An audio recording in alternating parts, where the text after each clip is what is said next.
Beautiful. Yo. Welcome everyone to the stream. Greetings, Earthlings, and Martians alike, That's right. I hope you guys are and having whatever a else is out there. hope everyone's having a decent midweek. Nothing going on too crazy. Yeah, only good crazy. That's right. Oh, give me a second. Apologies. There we go. How are you today, my friend? Doing good. Just had a shift of the day job at the clinic. That was fun. No, just been getting out more. Started playing beach volleyball. Haven't done that in a minute. I missed Oh, just miss being part of a team. Like even in your day to day, like everyday job, it doesn't really feel anywhere close to like actually playing a sport. Like that's when you actually have to rely on people because there's you know deadlines, things get pushed, can't get a hold of people. But like when you're playing sports, it's right there in the moment. You can't really be like, yeah, let me circle back to that. yeah, right? That's so real. Sports are wonderful, and beach volleyball sounds so fun. Yeah, Mm-hmm. very very tiring, but no, it's fun. How about yourself? What have you been up to? Yeah. I've been working away. I've been just like checking off so many items. I'm in Drive, so that's what I've been up to. Me and Allison have been powwowing and moving along a lot of different things that were sort of I had some cannon fodder because she had taken a few days off, so we got together today and did a lot of things real quick. It was nice. Yeah, it feels like everything about Outsider Supply is not only getting clearly like the organization is getting really good, not just as like us as people, which has already been amazing, but like the actual internal structure of things, like as you know, we're working on setting up lots of cool stuff. And and yeah, I think we do. We feel like we feel like we're in a great position. Things are gonna be like wild. We could say spread like wildfire, or we could say grow like wildflowers. I like both. We're gonna pop Hmm. off. Let's pop off. We're so ready. We're just like, we're ready for this. First of all, we were born for it. Second off, we've been working on it. Like, third of all, the time is now. So it's feels good. Yeah. Yeah, lots of things coming. Lots of things coming. But yeah, Yeah. for today, since we're constrained to a time limit, figured it'd be interesting to talk about some of the more. I don't know. It's hard to pick a single one, but just any that It's come to hard. mind of like the fondest time of that you were just I don't know, just doing something creative. Doesn't matter the medium. Doesn't matter what it is. Okay. Gosh, do you want to go first? I have some that are coming to mind. Yeah. Yeah, no, why not? I spent a couple of Yes. years working at my school's stage crew, which Ooh, was basically like a club where you got to organize all of the assemblies and all the presentations and everything that happened in the auditorium or what have you. Um, and my school was gifted enough to have, or blessed enough rather, to have a lot of wealthy donors that lived in the area, people that had graduated from the school. So their music departments were fully stocked with all the gear. We'd spent like thousands of dollars on all these fancy lights. Plus, we had a budget during the biggest show of the year where people would essentially do these dance numbers and show off like custom made clothing. Um, and I remember doing that for a handful of years. And it was the coolest thing that I ever did in high school, I think, just because we got to see like how the sausage was made, like all the AV, all the audio, all the lights, all the cues, everything was set up by us. Um, I mean, you obviously like you started as like doing it as like a volunteer position just for the fun of it, but then it's like you invest enough time where you actually understand why this stuff is useful, and then you realize, oh, the school depends on this, and there's a handful of people that want to do this. Like most of the people that applied, they just left like within the first like 2 weeks. They realized, oh, this is work. Oh, fuck this. Why would I do this? Why would I Funny. bother with this? This isn't fun. Um, but enough of us were like nerds and we just got along and had similar interests that it became this like second family basically. Um, Hmm. and yeah, it was a lot of fun learning about all that stuff. I didn't realize how much work went into it. It was one of those where now, whenever I go to a production, I'll look at the setup and equipment they have, and I'll be like, all right, I don't understand most of it because I've been out of it for so many years, but this looks intense. It's cool to notice those things. Um, Yeah, that's so yeah. cool. I love that you did that, and it's so true, right? There's so many components that go into bringing a production to life. Oh yeah, Like, so yeah, much coordination, technique, all kind of things. yeah. For our biggest show, like it was kind of a known time in the year when your grades would suffer. You would like lose sleep because you're staying after school. Because the thing is, with the dance numbers, the difficulty is that we have to make it so that certain lights and cues happen in a certain point in the performance. That means that we have to like do the same scene over and over and over again in a show of like a dozen or more scenes. Plus, in between uh, the numbers, there were like musical acts of students that would like play um, music or like sing or what have you. So it's kind of like a talent show component to it. So we had to like Hmm, get everything set up from day one to the end, and it was probably like a 2 or 3 month rush of us doing that and staying after school, going home late at night at like 10 p.m. or what have you, doing your homework while you're there. So it was stressful. Not gonna lie, it wasn't all just like, oh, we're just fucking around, fun and games, whatever. Like no, it was there's a lot of work involved.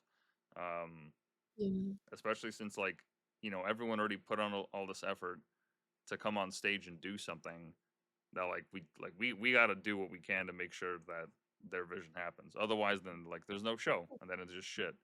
Um, Show must yeah, go on. that's right. Yeah, it was a That's lot of fun. right. It was a That's lot of so fun. cool. What a great attitude. And also, like, that's even though, yeah, like those things are stressful, but those memories are so fun. Like, oh my gosh, we were staying up so late, like we're doing our homework while we are on the stage. It's like so fun. Yeah, it was That's a like great experience. it's like Yeah. those moments when you're just so exhausted from everything, but it's worth it, and you just have like the biggest laughs and I don't know, just like the greatest memories made during that Love time. that. Um, Love yeah, I'd that. highly recommend it if anyone's has like a even in university if they got like an AV club or what have you. Like, yeah, get involved. Spend a couple hours doing it.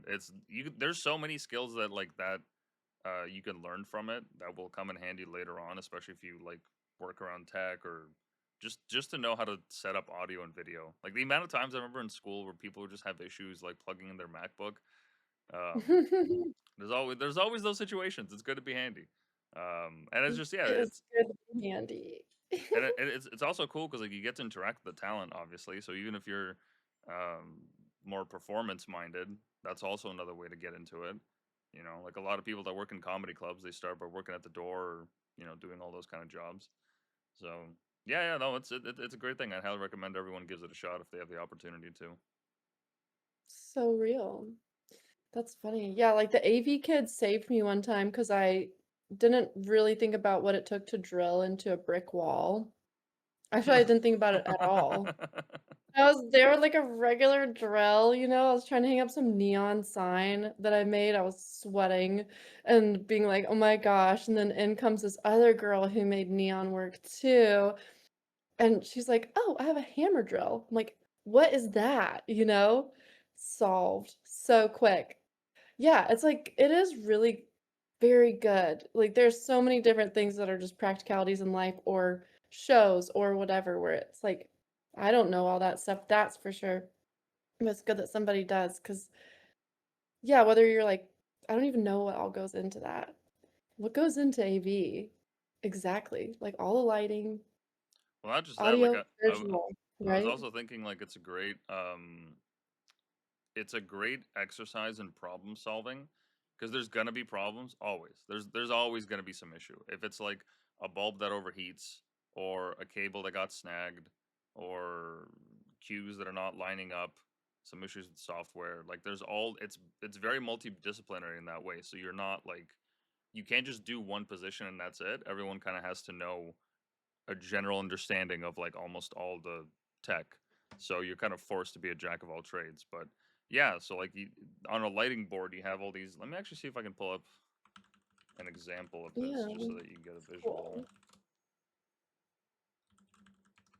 Now, mind you, we didn't have anything that was like super technical. Um, maybe something. No, It's that because cool. that's Oh, yeah, the audio. light. That's just audio. We had monitors for that too, but Mm, um, it was basically something like this, like a low tech version of this setup.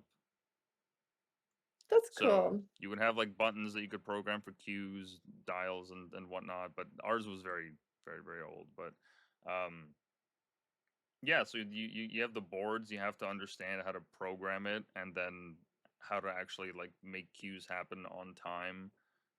That's a part of it. The audio, that's mostly just like checking for gain and making sure that the mics are all right and ensuring that your channels are organized in the proper way, especially for like music numbers. If you have multiple instruments, you have to set it up in a very certain way. The volumes just have to be normalized, so that takes a little bit of skill. Cable management, that's huge.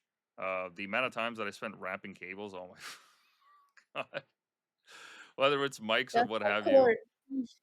I know. Cords are Yeah, the bane of existence sometimes. yeah, So important. especially with lights, because the way that our auditorium was set up was that you had the so you had the upper level on the ground floor going to the lower level as well on stairs, and then above that was a second level where you had a balcony, and the lights would be hung not on the balcony itself but on a railing that was protruded off the balcony. So without any like we probably shouldn't have done this, but without any like safety or security, you would just put your foot against like the metal railing on the other side of the balcony, and then well, yeah, just hang on and and hope you You're don't just fall. hang on. Nowadays, you'd be, like, looking like the Michelin Man padded in pillows, and they'd be suspending you with, like, a repelling rod. I don't know, Yeah, well, that's the Like, thing. I we heard from survived, we survived. we did, but I heard that in the years that since I've left the school, um, they've like minimized their role in like a number of ways. I think they get somebody from the school board to come in and do some of the events and whatnot instead. I think it's kind of fallen to the wayside since I heard last, which kind of sucks. But yeah, Dang.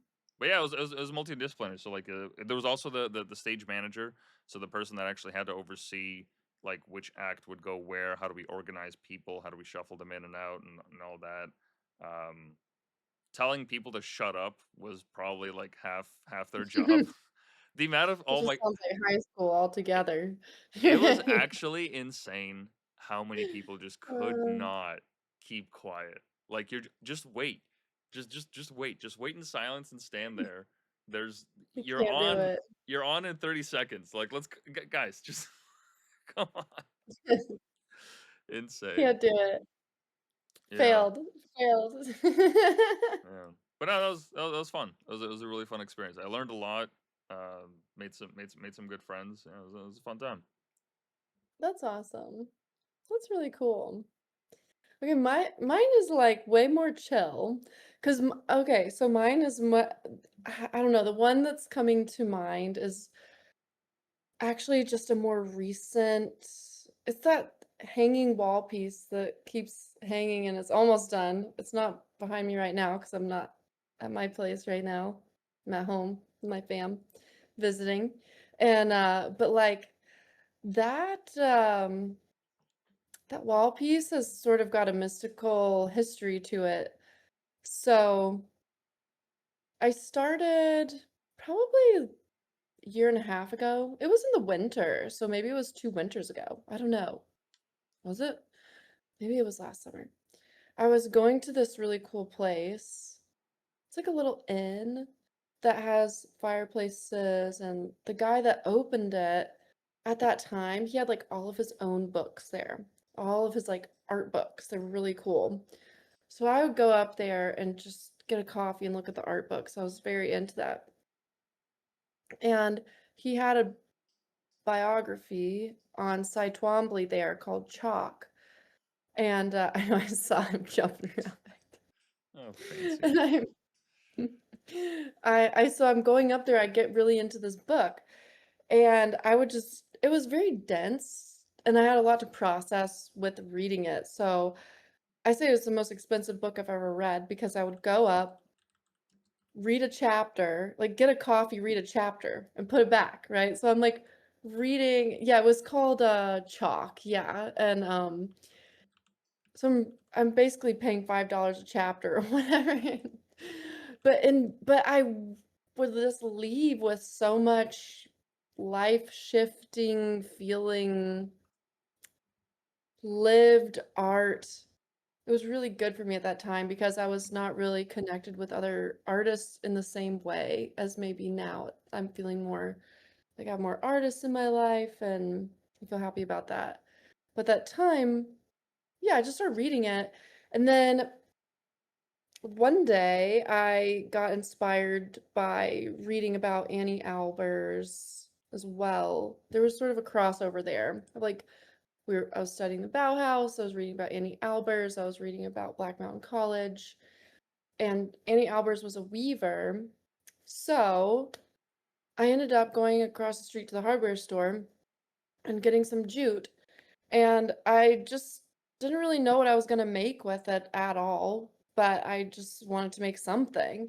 So I very organically started making a pattern of like a braid with a strand, with a loose strand. And even then, I braided all summer and I still didn't know what I wanted to do. Then I would take it, I would light a candle in my studio. I was like doing these ritualistic burnings of like the frays of the jute. So I'd be holding it over the candle, burning off all the frays, making it into uh the smooth rope.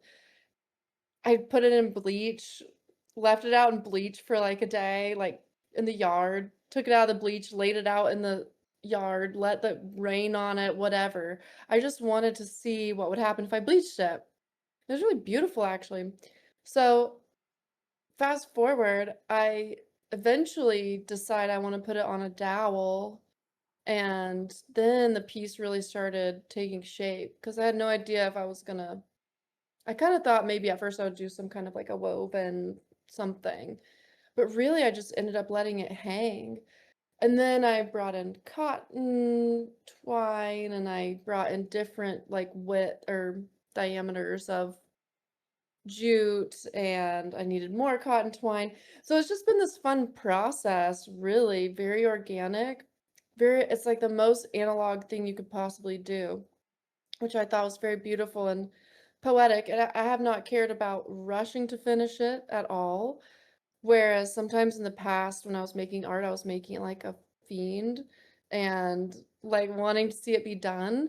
But this, I thought, just the beautiful symbolism of weaving and braiding and all the things it makes me think of and how it's just turned out to me to it feels very beautiful. It's just beautiful. There's complexity and simplicity to it.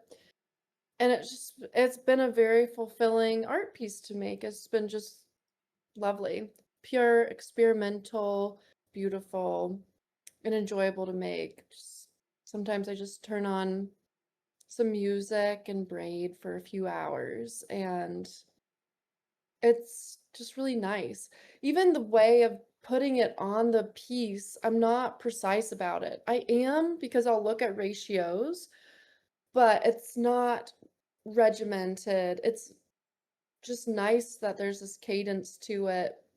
And sometimes I have to smush something over this way and make a little more room here because I want this color of strand here or whatnot.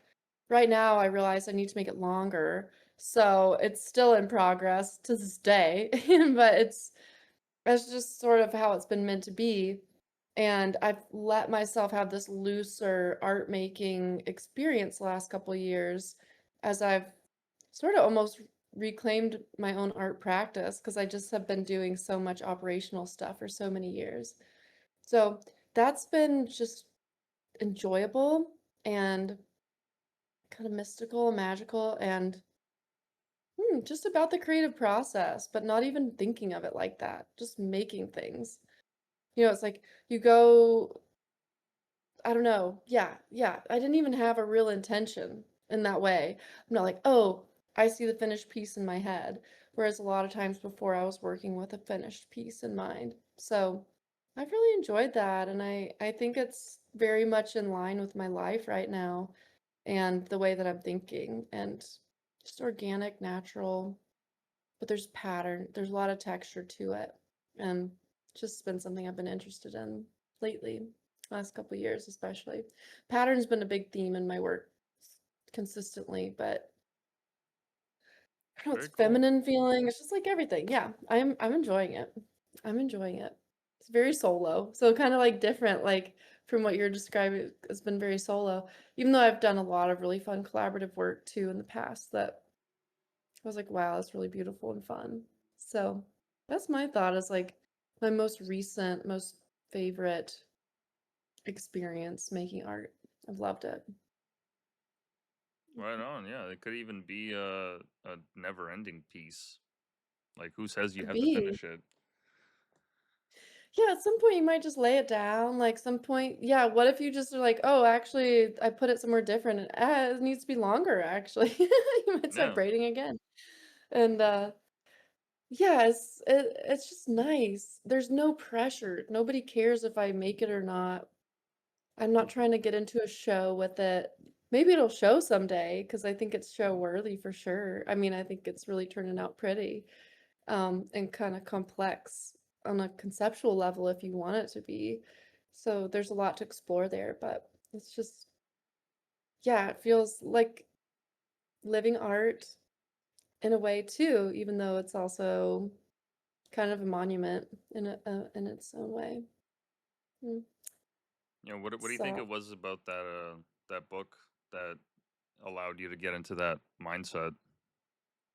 mm. Well, I loved so much how everybody wound up at Black Mountain College. And I'm from not too far from Black Mountain College originally, even though I never heard of it till I went to undergrad actually. Black Mountain College has been an interesting presence very randomly in my life, and I would have never expected it because it's come from all different angles. So that alone, the theme of Black Mountain College coming back up, and I can tell you that how it's sort of popped in my life, which is first I got peer pressured into joining the choir at Chapel Hill. So I joined the choir, like the university choir, and we're doing a celebration of Black Mountain College. I had never heard of it, and it was like so wacky. Most of what we were doing was so wacky and crazy. Like that's where like John Cage and like all those guys, John Cage being the one that did the what is it called? 3 minutes and 14 seconds of silence. I'm gonna get the numbers wrong. Um, but it's a composition where he just goes out and sits at the piano in silence. So all these funky things happening. And I also really loved, that's where I discovered this beautiful piece called Spem and Allium, which was written in the 1500s, I believe. Uh, you're gonna have to fact check me. It's old, we'll put it that way. It's very like Gregorian-esque, chamber-esque kind of. And it's an amazing work of music that has got 40 parts, 40 individual parts being sung at one time. So there are 8 choirs, wait, fact check me. There are 5 choirs, 8 parts, or 8 choirs, 5 parts. What's I'm it just called again? like, it's called it's SPEM, SPEM, and Allium. I actually do know this by heart, but I don't know why I'm forgetting it right now because my brain's been all over the place today. I'm like, I don't know. Yeah, so right, it's a, 40 part. it's Yeah. really interesting. Eight Yeah, choirs it of was. 5 voices each. Yeah. There we go. Okay, it was. I'm like, are there 8 parts in a choir? Then I check myself. I'm like, I actually do know. Um, but that was really cool too. That art piece was an amazing experience because we stood in a circle around the audience So wherever we performed it, we actually stood on the outskirts of the room, and there are just these, I think there were 2 of us per part singing. Oh, it just gives me goosebumps now. It's an amazing piece of music. Very complex and energetic, moving, beautiful. So I first discovered Black Mountain College through that very random experience. We even had llamas walking in the performance. Hmm. It was wacky. Yeah, we had llamas, we had all, I think we even had a camel. And inside of the music hall, my parents come to the show. I'm sure they're like, "What is she up to?" Then we did Bach B minor mass in like the major performance hall at one point, and that was very formal and cool too. Loved that. Um, and then later, the journalism part department was doing something at Black Mountain College, so I actually did go and stay there and worked on a website that it's been so long ago now, it definitely doesn't exist at this point, I'm sure, but that was really cool too, because I had studied journalism and visuals. Really, I was doing visuals with journalism at that time. So then I went to Black Mountain College very randomly, like a year later or 2 years later, at the end of school. And then I still never, at that point, like the idea of becoming an artist or going to art school wasn't even a twinkle in my eye. I wasn't even thinking about that whatsoever. So all these years later, I start loving all these American artists as I learn about them. And then I'm like, wait, what is there? We're all at the Black Mountain College. They were all there. And it was just a really special time. It was special because the school itself was so experimental. And sometimes I just kind of wish maybe I'll do this for myself one day where I go somewhere where there is no technology. Because to me, when there's not all that other stuff pulling you in and you're fully present, what happens then? I loved the stories of Cy Twombly swimming in the lake at night with like Rauschenberg or whatever they were up to. And there were books that they were all reading, like certain poets became really popular while they were there. Very short-lived school. And interestingly enough, the Bauhaus, which we talk about often because it's just still sort of so important to life today, architecture, mass production, all this stuff. When the Bauhaus was closed due to World War II, a lot of those artists went to Black Mountain College, including Joseph Albers, who became, I don't know if they called him the dean or the president or whatnot. And I'm wondering too right now, I've had this question before, like, did he even speak English when he got to North Carolina? Very random to come to North Carolina from Germany. And actually, there are a lot of Germans here, though. Like, Yeah, the middle part of the state's like got a ton of Moravian like roots and stuff. I But do so know. there's, I yeah, do go know ahead. one of the founding members of Black Mountain College. When I was doing research on this, they had actually basically told the dean from the university they were previously a part of to, well, to fornicate with himself because he he was forcing the professors to essentially swear an oath of allegiance to him and to ideals of America, because this is around the time of the Red Scare and all that. So um, he wanted to make sure there were no communist influences or people that did not agree with his way of doing things. So they're like, "Oh, screw this! We're just gonna go make our own university." Yeah. Crazy. Straight up. That's interesting. Yeah, what were the years? It was during the 50s, right? Black Mountain College, and it wasn't long. It was like 5 years. It was, I don't know, maybe it's 10 years, not even. And I think it was sort of more of a co-op type thing too, where the students they made it happen. Yeah, it was So founded in 33. 33. Okay, 33 to what year? 57. 57. Sorry, I'm not gonna like lean that close to the screen No worries. because I can't read it from here almost. But yeah, okay, so 20 about 20 years, 20 something years. Yeah, really interesting. So, I don't know, I feel like that experience seems so rare and raw. And again, if you look at who went there and look at who you would consider a very important American artist in the from the 20th century, like a lot of them were there. And Cy Twombly too, something I loved about him as well was that he loved Italy. He ended up marrying this Italian collector lady, and I love the pieces that he made while he was in Italy. You just see the colors of Italy come in. That's what's so beautiful about it, the reflection of the materiality in his work. Some people hate Cy Twombly. I don't know. I went through a phase where I was really obsessed with Cy Twombly. I feel like a little bit obsessed, less obsessed now. But it was still just cool to tap into someone who truly lived the artist's life of both being a prolific creator and then also living out, I don't know, just living out his unique story. That biography is really well written. That person loves Cy Twombly, is obsessed with Cy Twombly, and I just feel like was very, very close to the way he went around and did it and got and gathered the story was really beautiful. Like how deep you could go to learn about somebody from the outside. It was just really interesting. So all that was going together in my mind, and then I just went to the hardware store.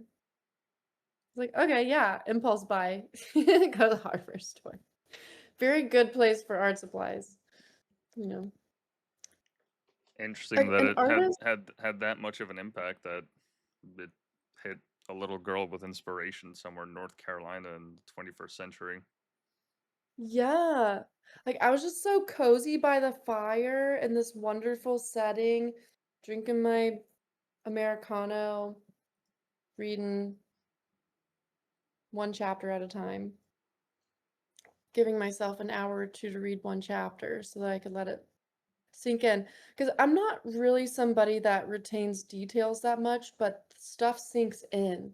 That's what I've learned about myself. If I let it sink in, that's how the knowledge gets in there. So I operate more on principles, or I would even call that principles, sort of what I take from everything. I'm just more about principles.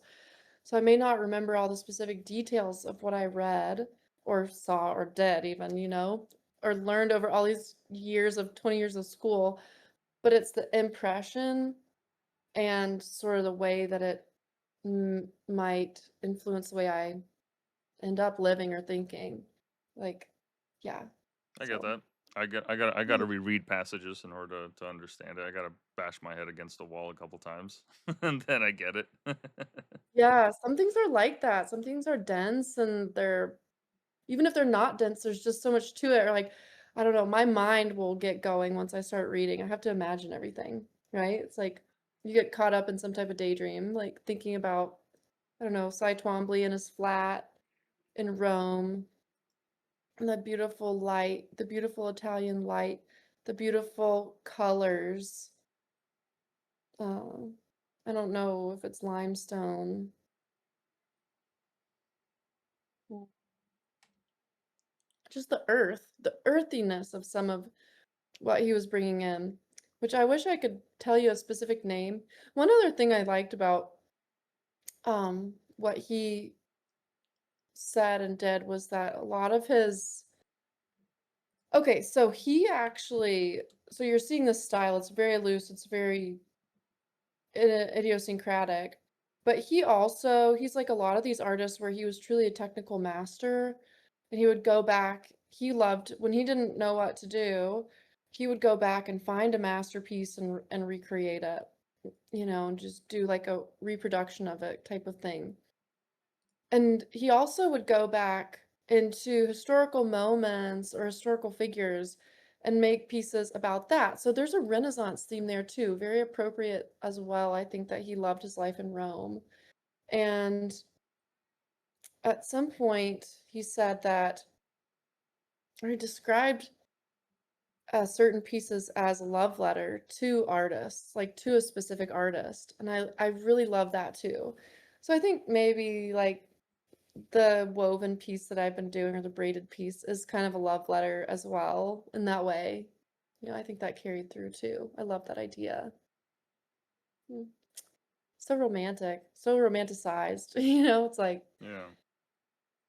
art can be mundane and beautiful at the same time. That's kind of what's beautiful about art. Doesn't have so much of the world that we live in today is about shock, awe, attention, all of that, but there's something really nice too about things that are still or they're serene. Even though the piece I'm making has movement too. Like I guess if the wind blew hard enough, it would move. Even though it's kind of thick and like dense. I don't know, it's probably a good like 10 or 15 pounds of jute at this point. It's getting kind of heavy. It's kind of interesting. Yeah. There's something that's really rewarding in a different way about doing a long piece like that, like just taking your time with something. I mean, I closest thing that I can think of in terms of building something over time is I remember one evening I had this like car model lying around. It's like one of those like flat they sell these flat metal sheets with like cutouts and instructions on how to fold the metal with the cutouts in order to make whatever it is that you're making. So like Hmm. there's let me see if I can find it. By the way, I love that photo of Cy Twombly there. So good. Oh, he's chill. Such a vibe, right? He also had like a crazy love life and all kind of shenanigans too. You see it come out in the work too. Oh, I bet. That's cool. But yeah, so it'll be a flat sheet that comes with it, and then you fold it up in order to make it. And they have them in like there's like chips and satellites Really? and toys and whatnot and stuff. Yeah, but I had this one of a car. Man, it Hmm. was for a minute there, it just got so frustrating. I was like, man, I want to give up on it. This is so stupid. Why am I like folding tiny sheets of metal? 'Cause, like I got big hands, man. I can't help it. It's what I was born with. And the sheet is like the size of my hand, so all the cutouts are even like smaller. So you're individually like working with each piece, and eventually you just get into this groove where you just keep following the instructions, and then once the whole thing comes together, you're like, whoa, that's cool, I want to make another one. Yeah, right. It is fun. It's like fun to see it all come together. That is so cool. I'm like, I want to buy that for my cousin for Christmas. That's so cool. Oh yeah, yeah, they get super detailed, some of them. So you got to be Wow. like real careful when you're building it. But yeah, model kits are great. I had a family member who was really into them growing up, like painting everything by hand. And there's an art to that. It's okay, fine, so it's not an original work, like, okay, but yeah, it's still something you could do for the long term. It's very relaxing. There is a lot to be said for that. Yeah, because a lot of artists suffer. Like a lot, we talked about this some last time. I feel like it's like you could die for your art, but like, why do that? That you don't have to do that. And there's no more You art. can. Yeah. And that's it for you. Yeah, right. It's like I went so hard on this art piece, just done. It's like you could croak in the middle of making your art. It's like, or you could live to see another day. You could chill. Sometimes it's fun to be in a fury and make something crazy like that. Oh, there was one other thing. I love that you did that. That's super cool. There was something else that made me think of, but I don't know. Oh, Claire Zeisler. That was one other artist I wanted to mention. I discovered her because she was my friend's grandma. I know we were going to talk at some point too, maybe next time about the Museum of Contemporary Art in Chicago and the Hmm. time that I spent there, like on the Art Smart board, which was really fun. And actually, the lady and it was a mother-daughter that started Art Smart, which was a quarterly night at the museum at the Museum of Contemporary Art in Chicago. Really fun. It was actually one of the best kept secrets in Chicago. I loved it. You would get to go around to the current exhibit with the curator, We had, like, wonderful hors d'oeuvres and wine and everything, and it was such a great event, truly. But the mother-daughter that started it, this was the grandmother, so it was actually it was the paternal grandmother of the gal, so the lady's mother-in-law. Mhm. Claire Zeisler, such a dope artist, and, I just think and she was also very much at that time a Bauhaus and all of that stuff, and, her work is very cool. I did get to see it in the Art Institute of Chicago, and the no, sorry, in the museum. Wait a second. Where was that? It was in the Art Institute of Chicago, the big one. The museum so in Chicago, there are 2 major art museums. The Art Institute of Chicago, which is like when you go there, they're the big lions out front, and that's where I went to school at, was that place. There's the Mhm. School of the Art Institute of Chicago, and then there's the Museum of Contemporary Art of Chicago. It's like up it's right at the pinnacle of Michigan Avenue. It's very stunning, really cool space, very, very bite-sized museum, like, you can go in there, see it all. They always have something wonderful going on. I highly recommend it. So, anyways, there's just this beautiful crossover happening there, and seeing her work in person, I absolutely loved it. It's massive. It's like 20 feet tall. Think about I'm making this small thing, it already weighs 20 pounds or whatever. That must weigh thousands of pounds. Like, talk about being prolific. I don't even know how she was just making all this. And I feel like there's some cool pictures of her with just the biggest balls of yarn you've ever seen. It's like very cool. So that's also definitely like part one of my influences too, because I really love this lady's work and the proximity only made it. I mean, again, that's how I found out about her, but then the proximity is so beautiful. And the mother-daughter there, the mother, she also is a really cool painter. So, and her paintings also have got this kind of woven element to it. So, I don't know, there's just something really interesting. There's a whole trajectory there. The weaver, sometimes people have called me a weaver just as a person, or especially on Twitter or X, whatever. It's always easier to say Twitter. Sorry, X is harder to say than Twitter. That's just is what it is. Yeah. For in my mind, in my mouth, it's like easier to say Twitter. So, but people have called me a weaver on there. And so, anyways, I just think it's like, I don't know, maybe there's something to it. Just a little bit of a metaphysical thing going on there too. Hmm, Maybe, it's fun. maybe. I Yeah. was gonna say though, it is 5:30, so I know you got that AMA to head to. Yeah, we're gonna go pop into the X Business AMA. Um, they're discussing their ad program, and I have a lot of feelings about it because suddenly I'm getting ads, and I don't. None of them are relevant to me, so I'm a little curious about that. But we want to spread our wings and make sure that we're learning about what they're doing. So we're gonna pop into that if anyone else is interested. That's going on right now at 5:30. So we submitted some questions, so we'll see if they get answered. Somebody did write to us about one question. Somebody from X. Oh, Yeah, about the Shopify integration. But again, oh! there have been issues. I know we I really thought want to know about White Pill I getting thought this. White Pill was gonna come back. No. He is gonna come back, even if we have to sue them someday. No. Sue We'll them. see. Pro se class action lawsuit. I wish I knew how. I said that to my mother yesterday. I'm like, I kind of do wish I had gone for a law degree so that I could just launch every best class action lawsuit ever. Because you know what? Your account was bogusly taken away. You've never been able to get a fair trial here. Nobody's responding to you. You're like the exact type of beautiful, wonderful person they want on this app. They need to quit keeping the proverbial optimistic white pill down. Like, free white pill. We will be free. We will Free be white free. pill. That's as good a place We to will end be as any. free. Yeah, I appreciate you. I loved your stories today. They're great. Yeah, yeah, it was a good time. It was a good time. Hope you guys enjoyed, and we'll see you later. Bye. See you soon.